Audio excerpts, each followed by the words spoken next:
चलिए, तो अपन जो जिस टॉपिक की बात कर रहे थे, किसकी बात कर रहे थे? इम्यूनिटी की, है ना।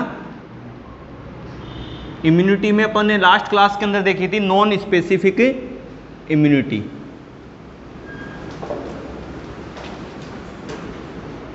नॉन स्पेसिफिक इम्यूनिटी, ठीक है। और आज की क्लास में अपन देखेंगे स्पेसिफिक इम्यूनिटी।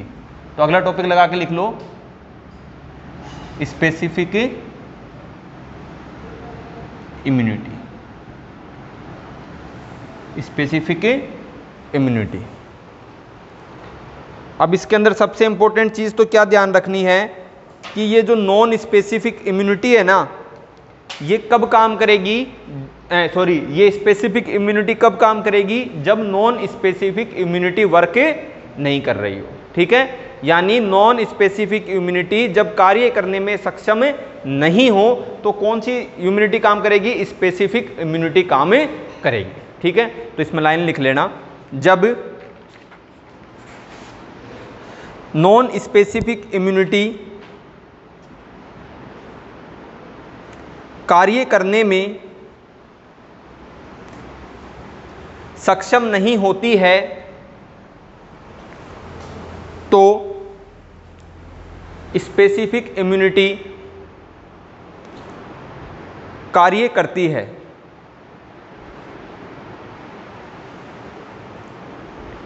कार्य करती है।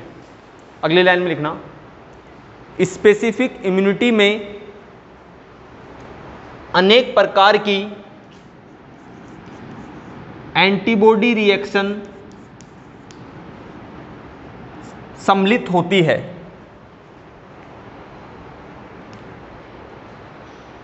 नेक्स्ट लाइन में, जब मानव शरीर में कोई फॉरेन पार्टिकल्स या बाह्य कारक या बाह्य पदार्थ या एंटीजन प्रवेश करते हैं तो एंटीबॉडी एक्टिव होती है एवं उस एंटीजन या पैथोजिन को नष्ट या न्यूट्रलाइज उदासीन कर देती है, कर देती है, ठीक है। अब देखना, ये मान लो क्या है, अपना शरीर है, ठीक है। अब इस शरीर में बाहर से क्या आया? कोई एंटीजन आया। क्या आया? कोई एंटीजन। ये महाराज कौन है? एंटीजन, ठीक है। एंटीजन एक प्रकार से अपन ये बोल सकते हैं पैथोजिन होते हैं, ठीक है, या एक प्रकार से माइक्रो ऑर्गेनिज्म होते हैं, सूक्ष्म जीव होते हैं। परंतु एक बात ध्यान रखना, माइक्रो ऑर्गेनिज्म सारे एंटीजन नहीं होते, ठीक है। कौन से एंटीजन होते हैं? वह माइक्रो ऑर्गेनिज्म जो एंटीबॉडी के प्रोडक्शन को एक्टिव करें, तो वो क्या कहलाएंगे? एंटीजन कहलाएंगे, ठीक है। यहां तक बात समझ में आती है? अब इसको और थोड़ा सा डिटेल में समझ लेना, वरना इसमें कंफ्यूज ही रहोगे, और कंफ्यूज नहीं होना है अपन को।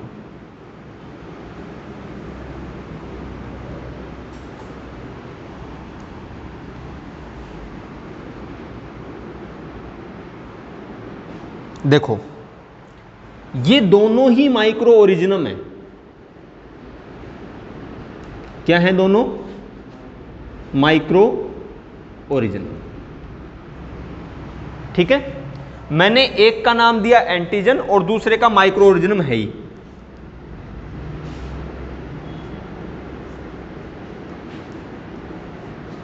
यहां तक कोई प्रॉब्लम है? नहीं है। अब देखो, ये दोनों ही शरीर में प्रवेश कर रहे हैं। क्या कर रहे हैं? दोनों ही शरीर में प्रवेश कर रहे हैं। कहने का मतलब ये वाला जो माइक्रो ऑर्गेनिज्म है ये भी शरीर में प्रवेश कर रहा है और ये वाला माइक्रो ऑर्गेनिज्म भी शरीर में प्रवेश कर रहा है, ठीक है। सबसे पहले तो इसको कौन रोकेगा? नॉन स्पेसिफिक रेजिस्टेंस इसको रोकेंगे। यदि ये उनसे रुके तो ठीक है, अगर ये उनसे नहीं रुक पाए, ज़्यादा पावरफुल हैं, तो कहाँ चले जाएंगे, शरीर में एंटर कर जाएंगे। अब अपन को क्या समझना है, दोनों ही कंडीशन के अंदर ये क्या हो गए, शरीर के अंदर एंटर हो गए। तो ये वाले भी एंटर हो गए, ठीक है, और ये वाले भी एंटर हो गए, दोनों एक ही हैं। एक का मतलब दोनों ही माइक्रो ऑर्गेनिज्म हैं। अब अपन को आइडेंटिफाई करना है कि सर कौन से तो एंटीजन है और कौन से एंटीजन नहीं है। अब सपोज करो यहां पर लिम्फोसाइट सेल्स हैं, क्या हैं, लिम्फोसाइट सेल्स, टी लिम्फोसाइट्स या बी लिम्फोसाइट, इसके बारे में अपन आगे बात करेंगे।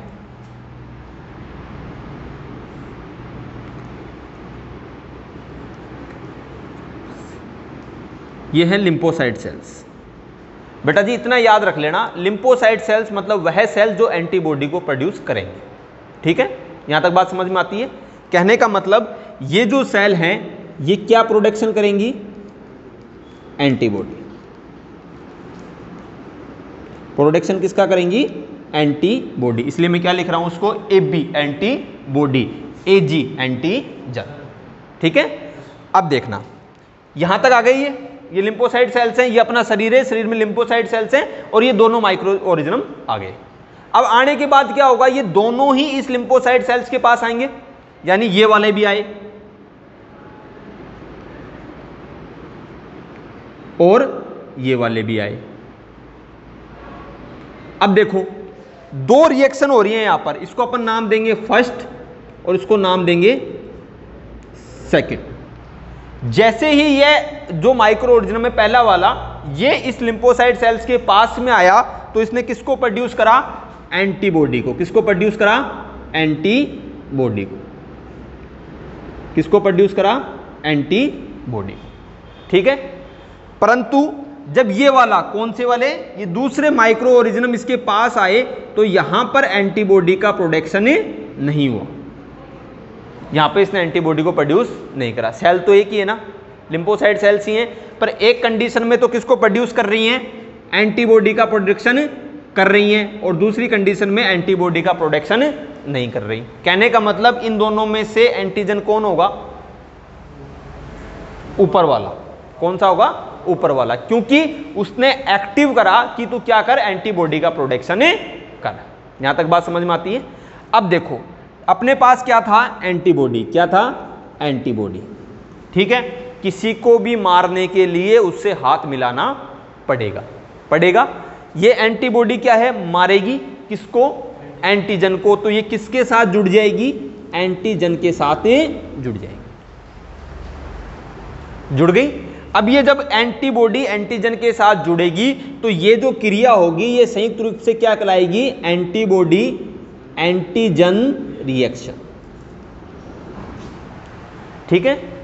अब ये जो रिएक्शन होगी ना आपकी, ये एंटीबॉडी एंटीजन रिएक्शन होगी, ये हमेशा किसके अंदर शो होगी, स्पेसिफिक इम्यूनिटी में। किसमें शो होगी, स्पेसिफिक इम्यूनिटी में, क्योंकि स्पेसिफिक इम्यूनिटी के अंदर ही कौन डेवलप हो रहा है, एंटीबॉडी डेवलप हो रही है। और किसी भी इम्यूनिटी में जब एंटीबॉडी डेवलप होगी तो वो क्या कहलाएंगी, स्पेसिफिक, और जिसमें एंटीबॉडी का डेवलपमेंट नहीं होगा वो क्या कहलाएंगी, नॉन स्पेसिफिक। आगे बात समझ में। पहले वाली में तो बैरियर ही तो था, बैरियर से रुका तो ठीक, और नहीं रुका तो उसके अंदर प्रवेश कर गया। वहां पर ऐसी कोई सेल थोड़ी थी जो एंटीबॉडी बना रही थी, नहीं बना रही थी, ठीक है। अब इसमें क्या हुई, एंटीबॉडी बन रही है। तो ये जब एंटीबॉडी बन रही है इसका मतलब ये किसके अंदर आएंगी, स्पेसिफिक इम्यूनिटी। विशिष्ट हो गई ना, ये क्या हो गई, ये विशिष्ट हो गई। कहने का मतलब कोई एंटीजन आया और उसके लिए क्या करा, इसने अटैक करना इस पे शुरू कर दिया। किसने, इस एंटीबॉडी ने, ठीक है। राइट डाउन कर लो इसको।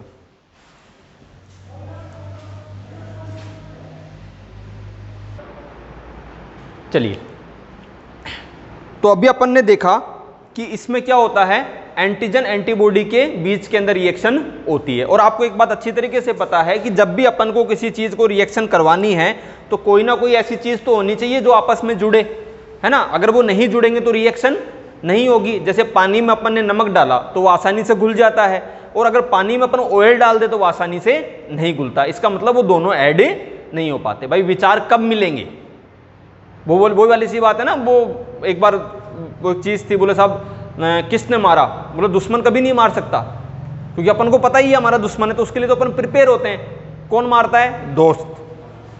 कौन मारता है? दोस्त। पहले आपके गले मिलेगा, अरे यार भाईला तू ही है जो कुछ है, फिर साथ में बैठ के चाय नाश्ता, कुछ ज़्यादा बड़ा भाईला हुआ तो सिगरेट सागरेट, फिर एक दिन लेके छुरो बिका पेट, हो गया काम तमाम।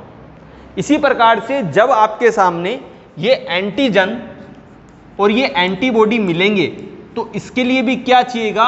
एक साइट चाहिएगी जहां से ये दोनों जुड़ सके। ठीक है, अब इस बात को समझना क्या चीज है, जो एंटीजन होता है ना जी, उस पे वह साइट जो एंटीबॉडी से मिलती है उसको बोलते हैं एपिटोप। क्या बोलते हैं? एपिटोप। अभी समझाऊंगा इसको, एक बार इसको याद कर लो सिर्फ। एपिटोप और एंटीबॉडी की वह साइट जो कि एंटीजन से मिलती है क्या कहलाती है? पैराटोप। टोप मतलब टोप पे पाया जाने वाला या जुड़ने वाला, एपी यानी एंटीजन और पैरा मतलब एंटीबॉडी। ठीक है, पैरा का मतलब होता है पैरामेटिकल यानी एक आवरण बना लेना। ठीक है, अब समझना इस चीज को अपन कैसे समझेंगे। देखो, मानो अपने पास ये कोई मॉलिक्यूल्स है, ये मॉलिक्यूल्स है एंटीजन का। किसका है? एंटीजन का। ठीक है भाई, मॉलिक्यूल्स ही तो होंगे, केमिकल मॉलिक्यूल्स ही तो होंगे ये। तो ये क्या है? कोई एंटीजन का। और देखो बेटा जी, ये जो है ये किसका है? एंटीबॉडी का। किसका है? एंटीबॉडी का। ठीक है, अब एक बात समझो, इसमें भी दो है ना अपने पास, है कि नहीं भाई? दो साइट है ना अपने पास, इसके अंदर भी। अपन मान लो इसको नाम दे देते हैं ए, इसको दे देते हैं बी, इसको दे देते हैं सी और इसको दे देते हैं डी। अब ये हमेशा एक स्पेसिफिक साइट से जुड़ेंगे। किससे जुड़ेंगे? स्पेसिफिक साइट से। एंटीजन की वह साइट जो किससे जुड़ेगी? एंटीबॉडी से जुड़ेगी, क्या कहलाएगी?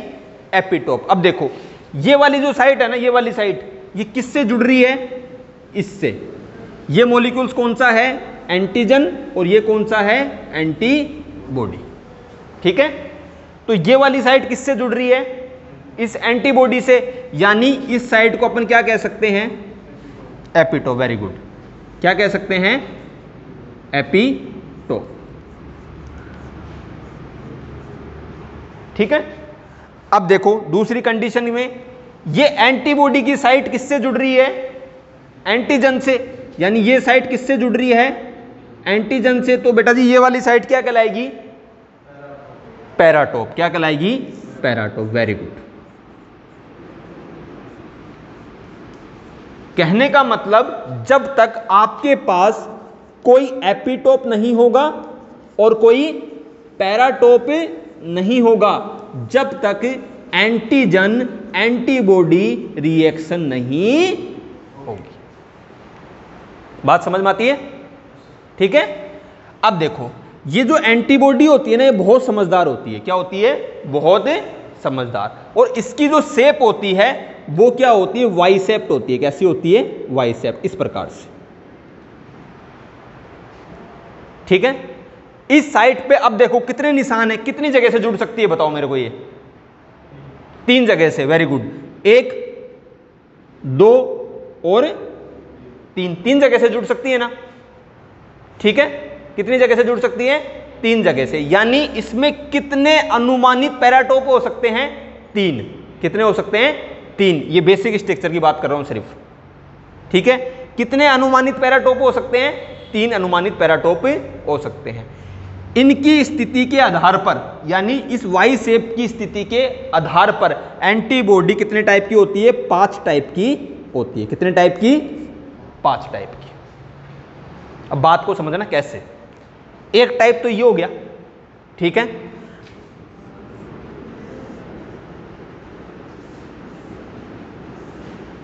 एक टाइप ये हो गया, ठीक है। कितने वाई जुड़ गए? 2। एक टाइप ये हो सकता है,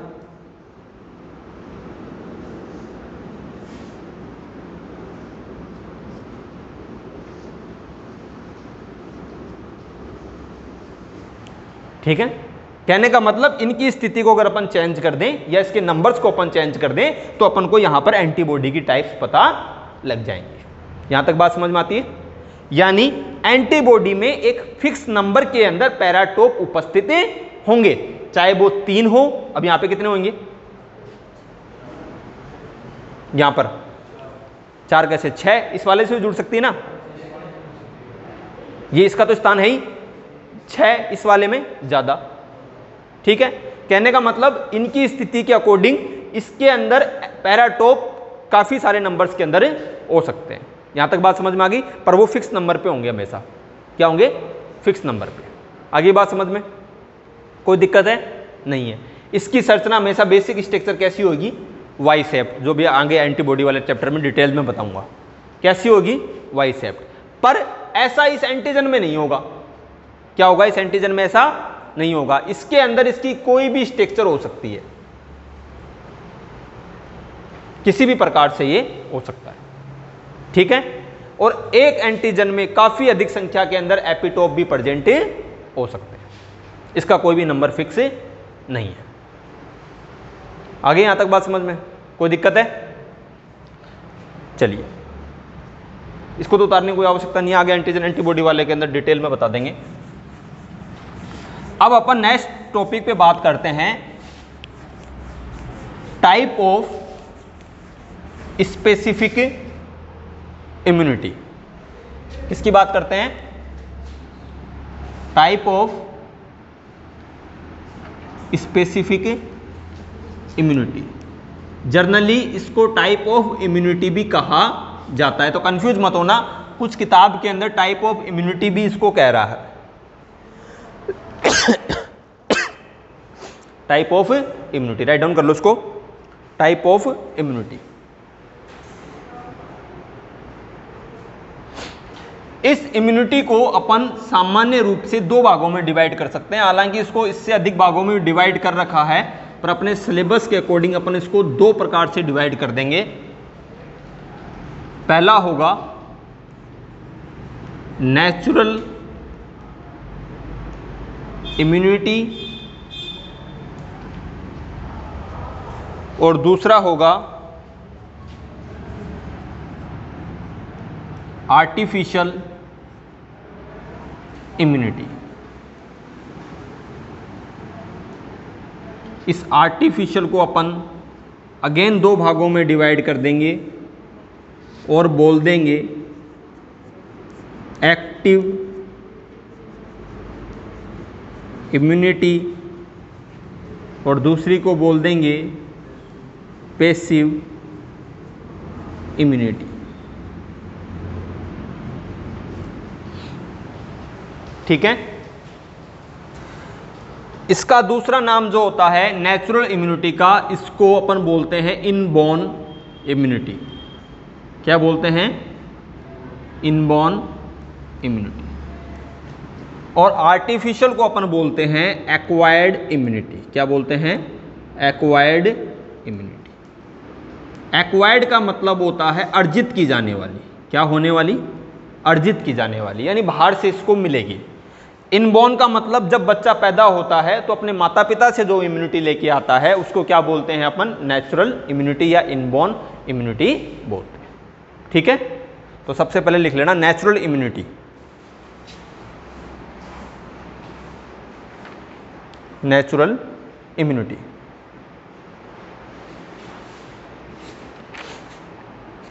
लिखना।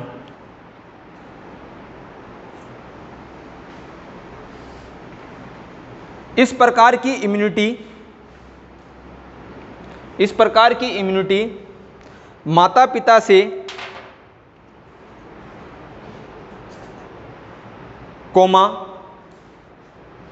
माता के शरीर से प्लेसेंटा के जरिए ट्रांसफर होती है।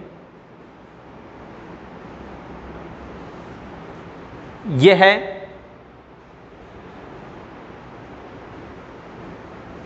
पीढ़ी दर पीढ़ी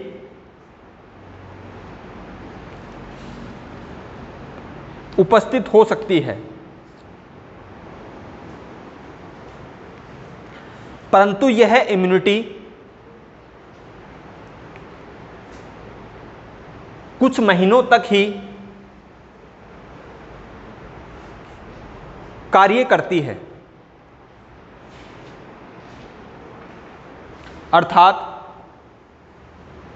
जब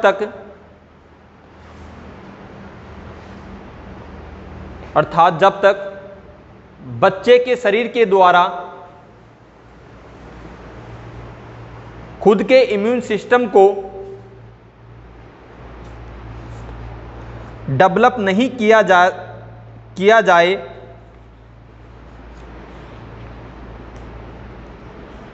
तब तक यह इम्यूनिटी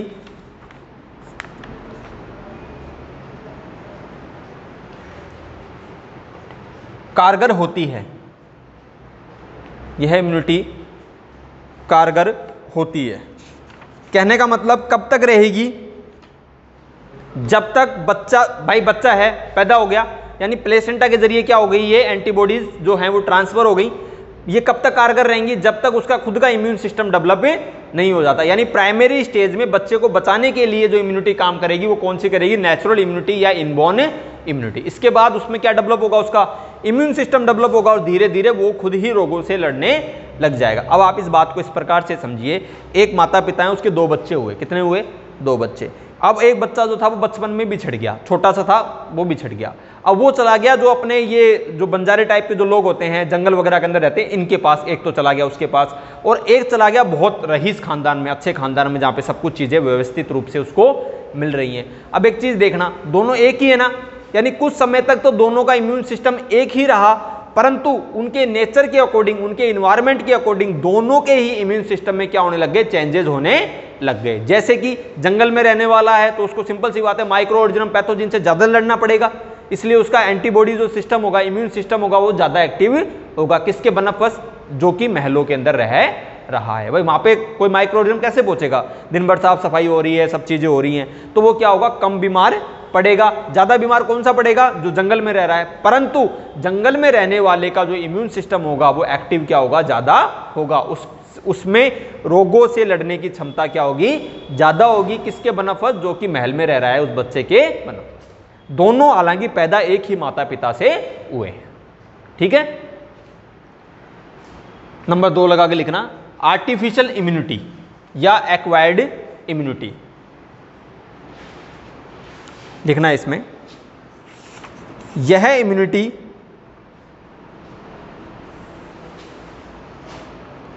शिशु जन्म के पश्चात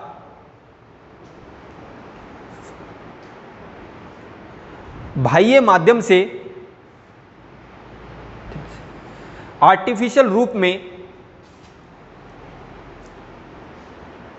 दी जाती है।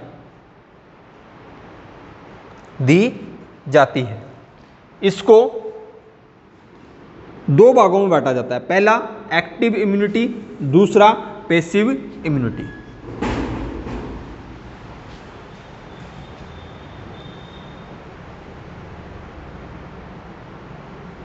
ठीक है, अब देखो एक तरफ तो कॉपी पे ऐसे लिख लो एक्टिव इम्यूनिटी,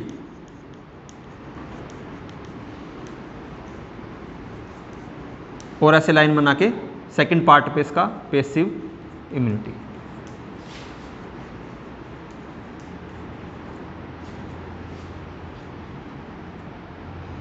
तो फर्स्ट में लिखना एक्टिव इम्यूनिटी के अंदर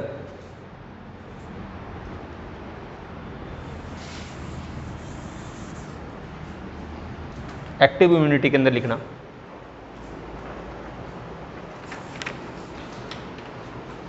यह है जीव के इम्यून सिस्टम द्वारा उत्पन्न होती है। जीव के इम्यून सिस्टम द्वारा उत्पन्न होती है। जैसा इम्यून सिस्टम एक्टिव का मतलब एक्टिव रहती है, क्या रहती है? एक्टिव। और इम्यूनिटी को कौन बनाएगा? Immune system. कौन बनाएगा? Immune system. तो ये किसके द्वारा डेवलप होगी? इम्यून सिस्टम के द्वारा। ये किसके द्वारा डेवलप होती है? इम्यून सिस्टम के द्वारा डेवलप होती है। ठीक है, अगले में लिखना पैसिव इम्यूनिटी के अंदर यह जीव में इनएक्टिव फॉर्म में प्राप्त की जाती है। इनएक्टिव फॉर्म में प्राप्त की जाती है। अब बात को समझना क्या चीज़ है। कोई पैथोजिन, कोई बैक्टीरिया शरीर में आ गया, शरीर किसको डेवलप करेगा? इम्यूनिटी को डेवलप करेगा। किसको डेवलप करेगा? इम्यूनिटी का, यानी एंटीबॉडी को डेवलप करेगा। यहां तक बात समझ में आती है? कोई दिक्कत है? नहीं है। ये तो इम्यून सिस्टम के द्वारा डेवलप होगी। इम्यून सिस्टम का काम क्या है? एंटीजन को भगाना या उसको मार देना। तो ये क्या करेगी? ऑटोमेटिकली उत्पन्न हो रही है, परंतु ये इनएक्टिव फॉर्म में होगी। किस में होगी? इनएक्टिव फॉर्म में, यानी ये पड़ी हुई है, ये काम नहीं कर रही है। इसको काम करवाने के लिए अपन को बाह्य रूप से क्या देने पड़ेंगे? एंटीबॉडी देने पड़ेंगे। जैसे कई बार बीमार हो जाते हैं ना, फीवर हो जाता है, बोले जी वायरल हो गया, 3 दिन एंटीबॉडी खानी ही पड़ेगी, एंटीबायोटिक दवाई लेनी पड़ेगी। एंटीबायोटिक दवाई क्या करती हैं? सेल में पहुंचकर अपनी जो इम्यून सेल्स हैं, जो एंटीबॉडी का निर्माण कर रही हैं, उनको क्या कर देती हैं? एक्टिव कर देती हैं, जिससे वो क्या कर पाए? एंटीबॉडी को डेवलप कर पाए और बाहर से जो वायरस, कोई भी बैक्टीरिया जो शरीर में आया है, उसको क्या कर दे? खत्म कर दे। ठीक है, ये तो खुद ही होती हैं और ये चुपचाप पड़ी हुई रहती हैं। ठीक है, अगला सेकंड नंबर लगा के लिखना एक्टिव इम्यूनिटी में। यह है इम्यूनिटी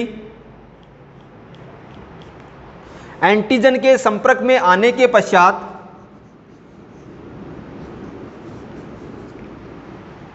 एक्टिव होती है। भाई इम्यून सिस्टम कब एक्टिव होगा? जब एंटीजन आएगा। एंटीबॉडी कब बनेंगे? जब एंटीजन आएगा जब ही तो बनेंगे। तो ये जो एक्टिव इम्यूनिटी होती है, कब एक्टिव होती है? जब कोई भी जो आपका इम्यून सिस्टम है वो किसके संपर्क में आता है? एंटीजन के संपर्क में आता है। अगला लिखना पैसिव इम्यूनिटी में। इसमें बाह्य माध्यम से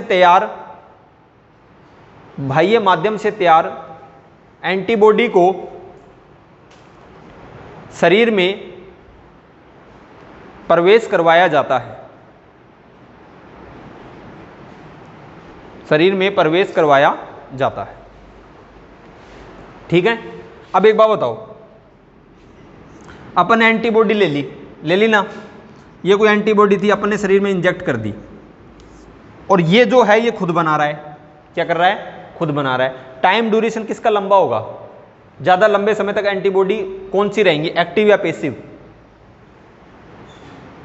जो खुद बनी है, जो खुद बनी है। भाई ये तो अपन ने एक समय पे दी, कुछ समय तक रहेंगी, बाकी बॉडी से खत्म हो जाएंगी। परंतु शरीर जो उत्पन्न एंटीबॉडी कर रहा है, वो एंटीबॉडी क्या होगी? काफी लंबे तक शरीर में बनी हुई रहेगी। ठीक है, तो इसमें लिख लेना एक्टिव इम्यूनिटी में यह लंबे समय तक शरीर की रोगों से रक्षा करती है।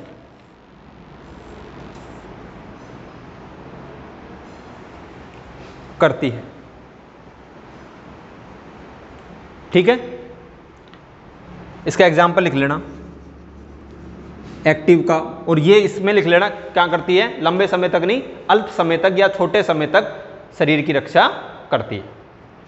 इसका एग्जाम्पल लिख लेना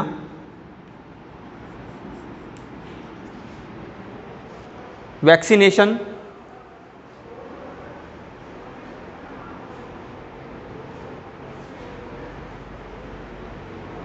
इसका एग्जाम्पल लिख लेना वैक्सीनेशन एक्टिव इम्यूनिटी का। और पैसिव इम्यूनिटी में लिख लेना इसमें इन विट्रो मीडियम के द्वारा एंटीबॉडी को शरीर में प्रवेश करवाया जाता है।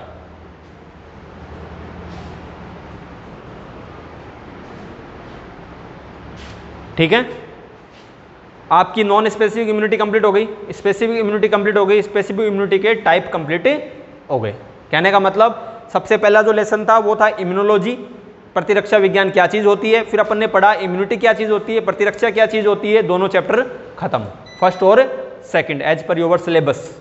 ठीक है, बीएससी के सिलेबस के अकॉर्डिंग। अब अपन थर्ड जो टॉपिक की बात करेंगे वो करेंगे अपन एंटीजन की। किसकी करेंगे? एंटीजन की। तो अगली जो क्लास होगी वो किसके ऊपर होगी? एंटीजन। और इसी पे एक टॉपिक और आता है इसमें, हेप्टेन, जो हर बार पूछा जाता है, हेप्टेन क्या चीज होते हैं, ठीक है, उसके बारे में भी अपन बातें करेंगे अगली क्लास में। ठीक है, इसको राइट डाउन कर लो किसी ने नहीं कराया तो।